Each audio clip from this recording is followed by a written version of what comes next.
દારૂ પીધો કે ડ્રગ્સ લીધું 5 મિનિટમાં જ પકડાઈ જશો. કારણ કે 31મી પાર્ટીઓ ઉપર સુરત પોલીસ લાકડીઓ જ નહીં પણ એફએસએલ સાથે મેદાને ઉતરશે. જો ટેસ્ટ પોઝિટિવ આવ્યો તો 9 વર્ષ જેલના સળિયા પાછળ. 31મી રાત્રે મોજ મસ્તી અને જશ્નમાં ડૂબેલા યુવાધનને સુરત પોલીસે આ વખતે મોટી ચેતવણી આપી છે. જો તમે નવા વર્ષના સ્વાગત માટે આયોજિત પાર્ટીઓમાં ડ્રગ્સ, દારૂ કે અન્ય કોઈ નશાકારક પદાર્થોનું સેવન કરવાનું વિચારી રહ્યા હો તો સાવધાન થઈ જજો. આ વખતે સુરત પોલીસની સૌથી મોટી તાકાત છે મોબાઈલ ફોરેન્સિક વેન એટલે કે એફએસએલ. સામાન્ય રીતે કોઈપણ કેસમાં બ્લડ કે યુરિન સેમ્પલ રિપોર્ટ આવતા દિવસો લાગતા હોય છે, પરંતુ આ વખતે ગાંધીનગર એફએસએલની સ્પેશિયલ વેન સુરત આવી પહોંચી છે. સુરત પાસે અત્યારે આવી 2 અત્યાધુનિક મોબાઈલ વેન છે. આ વેનની ખાસિયત એ છે કે તે એક ચાલતી ફરતી લેબોરેટરી છે. જ્યારે કોઈ પણ પાર્ટી કે ફાર્મ હાઉસ ઉપર પોલીસ દરોડો પાડશે ત્યારે આ વેન ત્યાં લાઈવ હાજર રહેશે.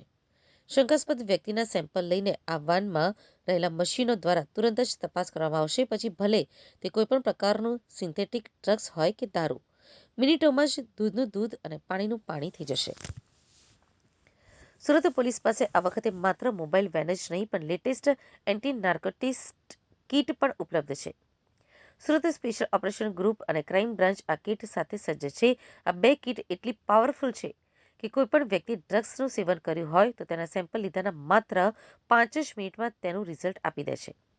આ ટેકનોલોજીના કારણે હવે આરોપીઓ પોલીસે છેતરી શકશે નહીં કે મેં નશો નથી કર્યો. સ્થળ ઉપર જ વૈજ્ઞાનિક પુરાવા મળતા હોવાથી પોલીસ તુરંત જ ધરપકડની કાર્યવાહી કરી શકશે. સુરત શહેરના રસ્તા ઉપર ટ્રાફિક પોલીસ અને સ્થાનિક પોલીસના જવાનો 300 જેટલા બ્રીથ એનાલાઇઝર મશીનો સાથે તૈનાત રહેશે. ખાસ કરીને વેસુ, પીપલોદ, અડાજણ અને ડુમ્મસ જેવા વિસ્તારોમાં જ્યાં પાર્ટીઓનું પ્રમાણ વધુ હોય છે ત્યાં દરેક શંકાસ્પદ વાહન ચાલકની તપાસ કરવામાં આવશે.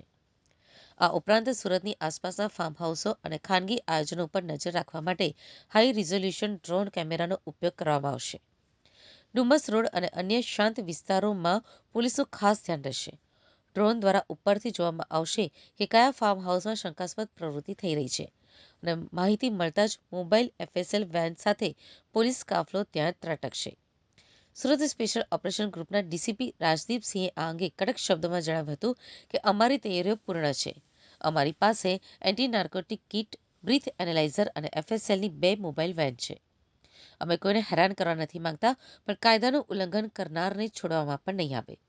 જો કોઈ 31મી રાત્રે મજા માટે કોઈ પણ પ્રકારનો નશો કરશે તો તેણે સજા રૂપે આખી રાત પોલીસ સ્ટેશનમાં વિતાવવી પડશે.